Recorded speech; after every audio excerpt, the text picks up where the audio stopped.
미가서 7장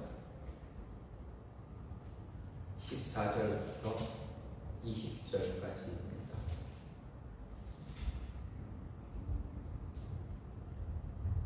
미가서 7장 14절부터 20절입니다. 원하건대 주는 주의 지팡이요 주의 백성 곧 갈멜 속 삼림에 홀로 거주하는 주의 기업의 양떼를 먹이시되 그들을 옛날같이 바산과 길르앗에서 먹이시옵소서. 이르시되 내가 애굽 땅에서 나오던 날과 같이 내가 그들에게 이적을 보이리라 하셨느니라. 이르되 여러 나라가 보고 자기의 세력을 부끄러워하여 손으로 그 입을 막을 것이요 귀는 막힐 것이며 그들이 뱀처럼 티끌을 핥으며 땅에 기는 벌레처럼 떨며 그 좁은 구멍에서 나와서 두려워하며 우리 하나님 여호와께로 돌아와서 주로 말미암아 두려워하리이다. 주와 같은 신이 어디 있으리이까? 주께서는 죄악과 그 기업의 남은 자의 허물을 사유하시며 인애를 기뻐하심으로 진노를 오래 품지 아니하시나이다. 다시 우리를 불쌍히 여기셔서 우리의 죄악을 발로 밟으시고 우리의 모든 죄를 깊은 바다에 던지시리이다. 주께서 옛적에 우리 조상들에게 맹세하신 대로 야곱에게 성실을 베푸시며 아브라함에게 인애를 더하시리이다. 아멘. 오늘 말씀 미가서 7장 14절부터 20절 말씀입니다.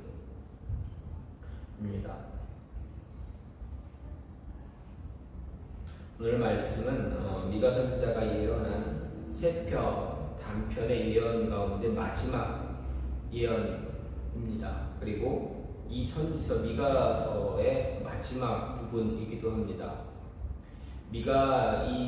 미가서의 마지막 예언이 오늘 말씀은 이스라엘 구원에 대해서 미가가 하나님께 중보하며 기도하는 그런 기도의 내용이 기록이 되어 있습니다. 그리고 하나님은 자신이 중보하는 대로 하나님께서 이스라엘을 다시 구원해 주실 것이다 라는 것을 찬양하는 그러한 미가의 신앙 고백과 같은 그런 찬양이 같이 기록이 되어져 있습니다. 분명 미가는 앞에서 이스라엘을 심판한 하나님이 분명하게 다시 회복시켜 주실 것이라는 그런 믿음의 고백을 했습니다. 그리고 그뿐 아니라 이스라엘을 회복시킨 하나님은 그들의 지경 또한 넓히실 것이고 회개한 열방의 백성들은 구원을 받아 회복될 거지만 회개하지 않는 백성들 그들은 그 땅과 함께 심판을 받을 것이다 라는 예언을 했습니다. 그리고 이어서 선지자가 미가가 오늘 본문에서 말하기를 자신이 한 고백이 반드시 이루어지게 해달라라고 하나님께 기도하며 간구하고 있습니다. 그리고 그 일을 행하실 하나님, 그 하나님을 찬양하는 내용이 바로 오늘 말씀입니다. 이렇게 미가 선지자가 하나님께 중보하며 간구하는 이유가 어디에 있을까? 끝없이 하나님을 찬양하는 이유가 무엇일까? 왜 이스라엘의 회복을 위해서 그가 기도하고 간구 찬양하지만 정말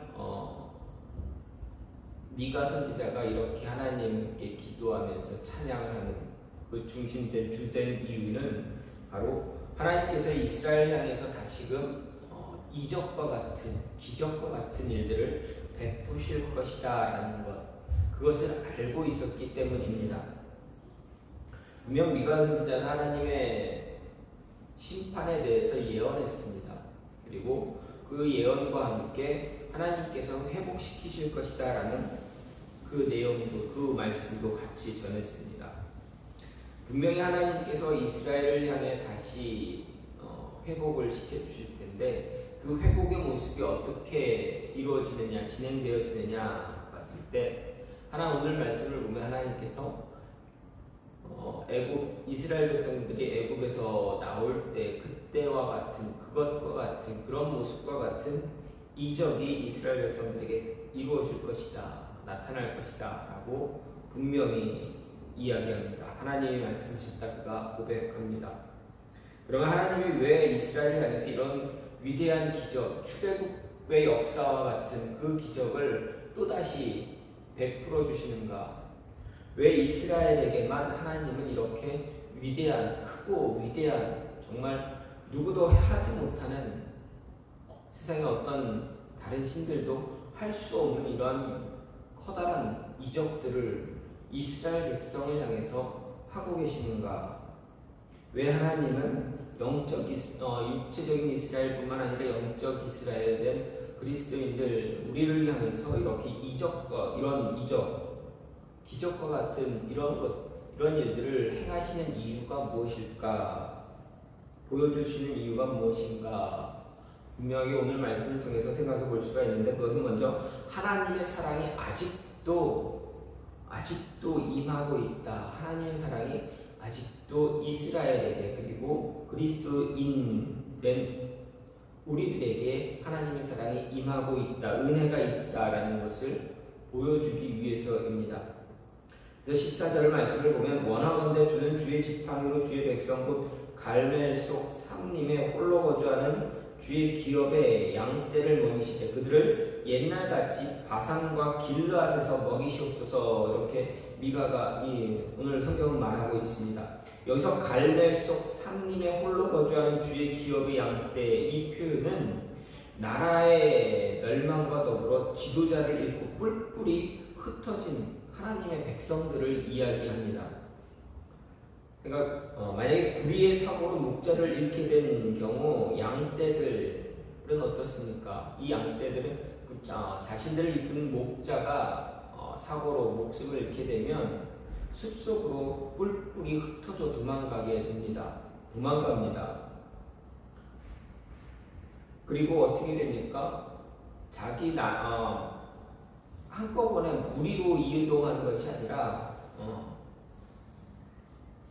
홀로 이렇게 뿔뿔이 흩어지기 때문에 고립되기도 합니다. 여러분, 양의 시력이 얼마나 되는지 아십니까? 바로 한 걸음 앞 이상을 보지 못하는 것이 바로 양의 시력입니다. 그렇기 때문에 양떼들이 이동할 때는 늘 무리를 지어서 이동해야만 합니다. 숲속으로 이렇게 흩어지게 되면 고립되어집니다. 자신이 어디로 가야 될지 갈 수도 없습니다. 그리고 이 양들의 운명은 바람 앞에 놓인 등불처럼 위태롭게 그지 없습니다. 이 양떼가 스스로 산림에서 벗어나가 숲에서 벗어나서 나왔다 할지라도 어떻게 됩니까? 들에는 맹수들이 있습니다. 언제 맹수의 공격을 받아 목숨을 잃게 될지 모릅니다. 미가 선지자의 시선에는 장차 하나님의 심판을 당할 이스라엘의 운명이 꼭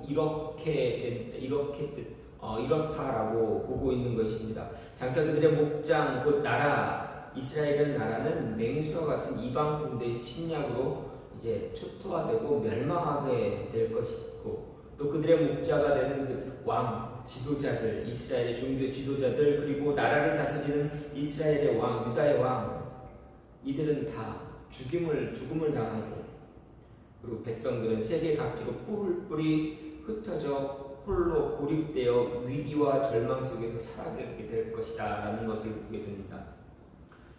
이에 미가가 하나님께 친히 하나님의 이스라엘의 목자가 돼서 그들을 구원하여 인도하고 다시 옛날과 같이 평안과 번영을 허락해달라라고 이렇게 중보하며 기도하고 있습니다. 특히 여기서 바산과 길르앗이라는 이 지명은 팔레스틴의 최대 목초지입니다. 그래서 평안과 풍요로움을 상징하는 그러한 지역이라고 할 수가 있습니다. 즉 하나님은 이스라엘을 인도해서 축복의 삶을 회복해달라는 것이 바로 미가의 중보 기도입니다. 이렇게 미가는 하나님께 다시 하나님의 사랑의 은혜를 보여달라 간구할 때 하나님은 내가 애굽 땅에서 나오던 날과 같이 내가 그들에게 이적을 보여줄 것이다 라고 말씀하고 있습니다. 하나님이 미가에게 다시금 이스라엘에게 이적을 베풀어 주실 것이라는 응답을 주신 이유가 무엇입니까? 좀 전에도 아까도 말씀드렸습니다. 오직 하나밖에 없습니다. 바로 하나님이 그만큼 이스라엘을 사랑하고 있다는 것을 알려주기 위해서입니다. 이스라엘을 사랑하고 있다는 것을 말하고 있는 것입니다. 이스라엘 향한 하나님의 사랑의 표현이 이스라엘을 고통의 길에서 그 고난으로부터 그 포로로부터 포로로 끌려간 그곳에서 다시 본토로 돌아오게 해주는 것입니다. 이스라엘이 겪게 될 고통들로부터 해방시켜주는 것입니다. 그런데 그 해방의 길을 이적과 같이 출애굽의 이적보다 더한 그러한 기적과 같은 것으로 그런 모습으로 보여주겠다라는 말씀입니다. 누구도 할 수 없는 일, 누구도 행할 수 없는 방법으로 간구하는 기도를 들어 응답해 주겠다는 것이 바로 하나님의 진실한 사랑의 표현입니다. 왜 그렇습니까? 이 이적을 통한 구원의 복은 그들의 머릿속에 생생한 기억을 줄 수 있을 것이기 때문입니다. 특히 하나님이 이런 이적을 일으켜주겠다는 확신의 표현으로 과거 이스라엘을 애굽에서 구원한 하나님의 모습, 그 모습을 소환하고 계십니다. 과거 이스라엘을 애굽에서 이끌어내어 구원의 길로 인도하셨던 그 하나님은 이스라엘 백성들은 다 알고 있었을 것입니다. 이미 구전으로 전해지는 그 역사의 한 장면을 모든 백성들이 다 들었을 것입니다. 단지 그 후손들이 그런 하나님을 믿지 못하고 따르지 못했던 것은 아직까지 그런 하나님을 경험하지 못했기 때문일지도 모릅니다. 그래서 하나님은 그때 그들의 조상들이 경험한 그 이적, 그러한 기적, 내가 너희에게 경험할 수 있게 해주겠다 말씀하시는 것입니다. 하나님의 이런 선포는 하나님은 절대 이스라엘이라는 나라를 포기하지 않는다는 어떤 집념으로 나타나는 것입니다. 흔히 사람들이 어떻게 해서라도 꼭 할 거라라는 표현과 같은 그런 것입니다. 그런데 어떻습니까? 사람들이 우리가 이렇게 장담하고 강조하고 장담을 해도 못할 때가 얼마나 많습니까? 하지만 하나님은 절대 못하는 분이 아니다라는 것입니다. 꼭 할 것이고 그것도 완전하게 완벽하게 할 것이다 라는 이야기입니다. 과거 이스라엘 역사를 볼 때 지금 우리의 삶을 볼 때 하나님의 기적이 일어났다는 것은 바로 하나님의 사랑이 얼마나 크고 위대한 것인가를 알려주는 하나의 척도라고 볼 수가 있습니다. 우리가 받은 하나님의 은혜는 바로 우리를 사랑하신 하나님의 사랑의 표현입니다.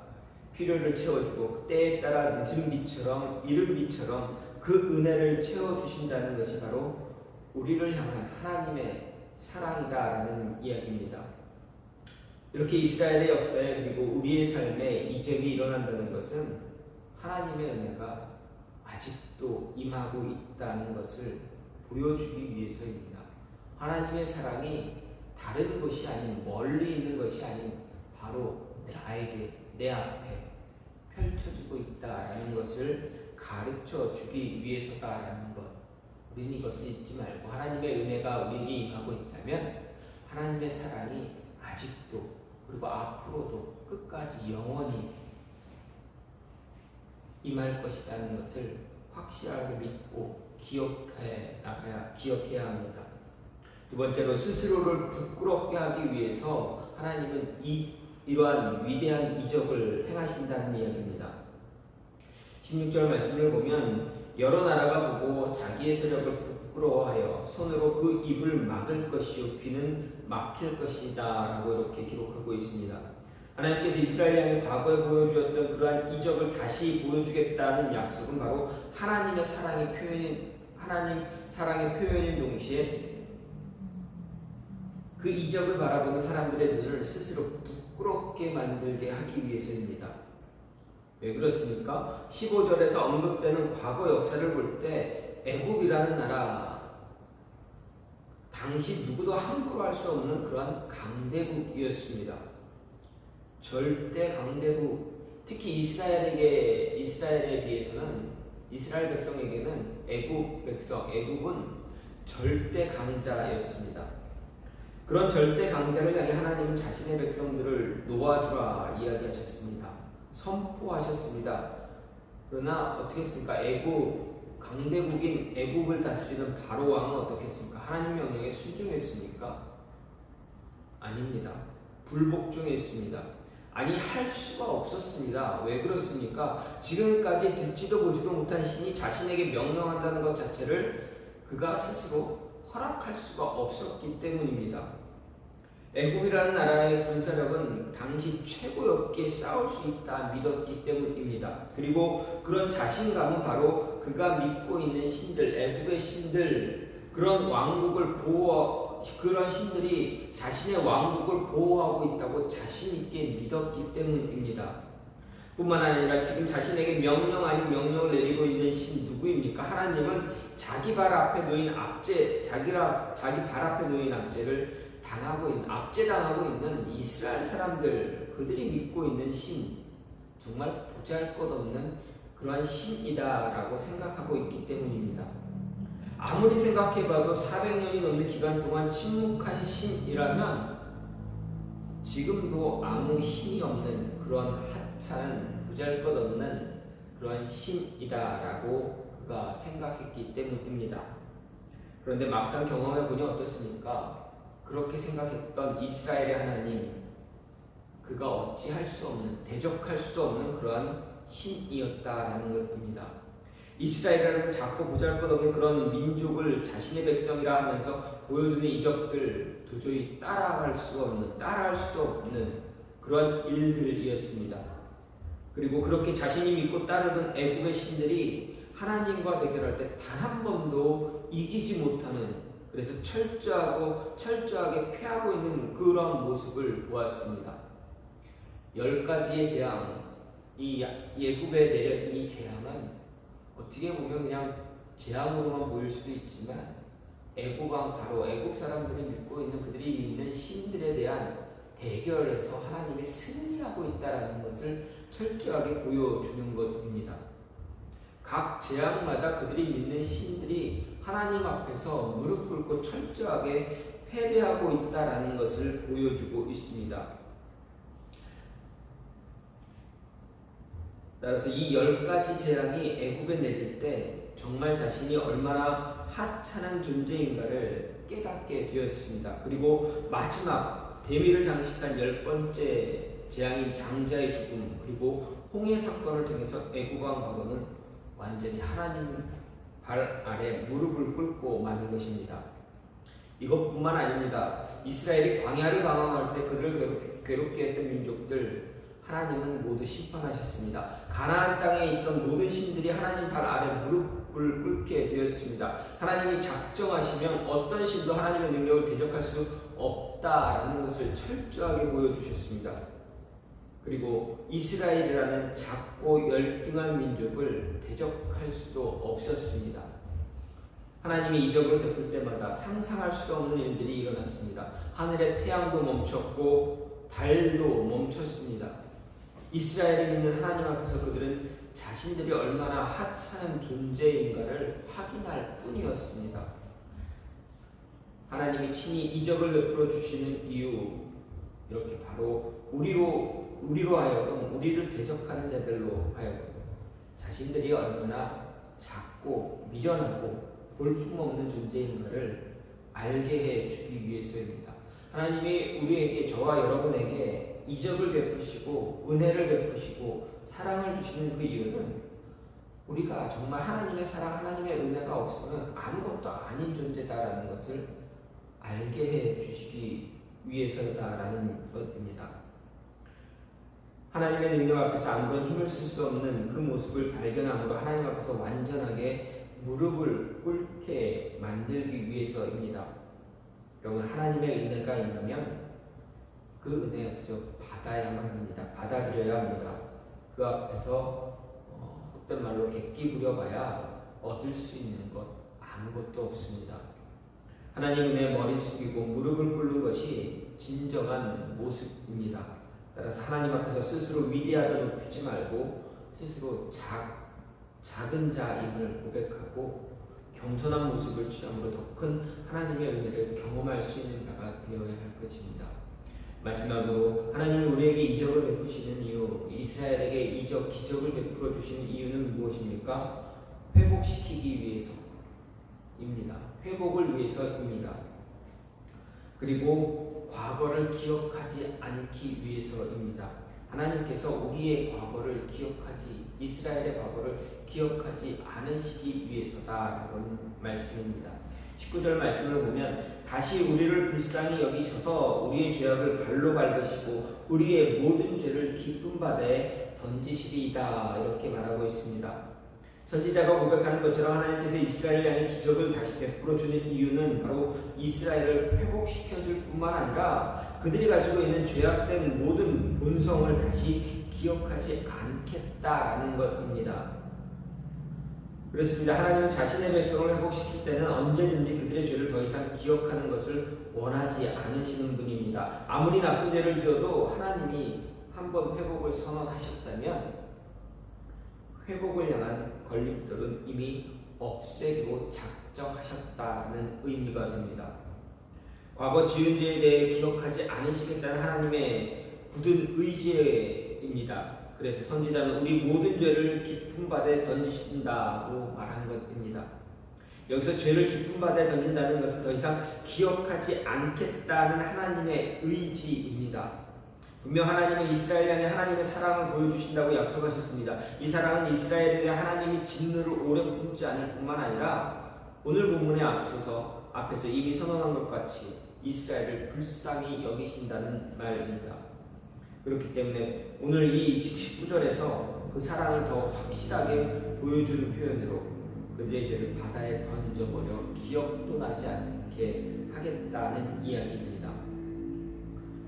특히 하나님은 여기서 모든 죄라고 말씀하셨습니다. 그렇다면 어떤 죄는 용서하고 어떤 죄는 남겨두겠다 그런 것이 아니다라는 이야기입니다. 단 하나도 남겨두지 않고 모두 용서해 주겠다는 이야기입니다. 마치 100데나리온을 빚진 자가 주인으로부터 모든 빚을 탕감받은 것처럼 이스라엘 백성들의 모든 죄를 탕감해 줌으로 더 이상 그 죄의 굴레에서 괴롭힘 당하지 않게 해주겠다라는 것이 하나님의 의지입니다. 더군다나 하나님이 이 죄를 깊은 바다에 던져버리겠다고 하신 것, 이 말씀을 통해서 이스라엘 백성들의 죄를 다시는 기억하지 않겠다는 하나님의 은혜를 보여줍니다. 특히 원문의 표현을 그대로 생각해 보신다면 깊은 바다는 바다 밑바닥을 이야기합니다. 바다의 깊은 곳이기 때문에 바다의 밑바닥을 말합니다. 그렇다면 하나님은 죄에 대해 완전한 회개 처분을 말하고 있다라는 것을 알 수가 있습니다. 즉 하나님의 용서는 완전하고 철저하게 이루어질 것입니다. 그것을 이야기합니다.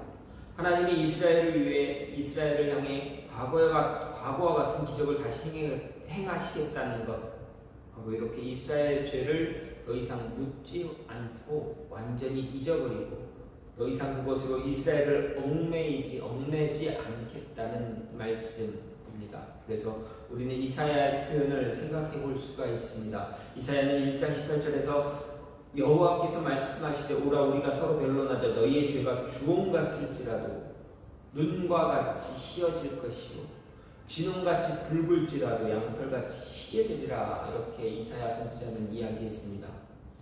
이스라엘이 아무리 추한 죄를 지었을지라도 하나님은 결코 그 죄로 인해 백성들을 외면하지 않으시겠다라는 말씀입니다.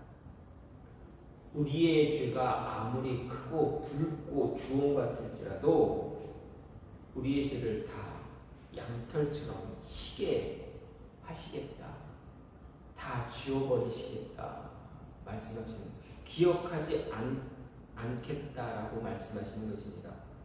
일반적으로 우리는 어떻습니까? 우리에게 죄를 지은 사람, 그 사람에게 그 사람을 용서하는 것 되게 굉장히 어려워합니다. 용서하겠다라고 했지만 어떻게 됩니까? 기억에서 지워지지 않았기 때문에 또 보거나 비슷한 일들을 경험하게 되면 또 생각이 납니다. 그래서 또 마음이 아픕니다. 당한 그 과거가 생각나서 그 모습이 생각나서 또 그를 마음속으로 해하거나 저주하기도 합니다.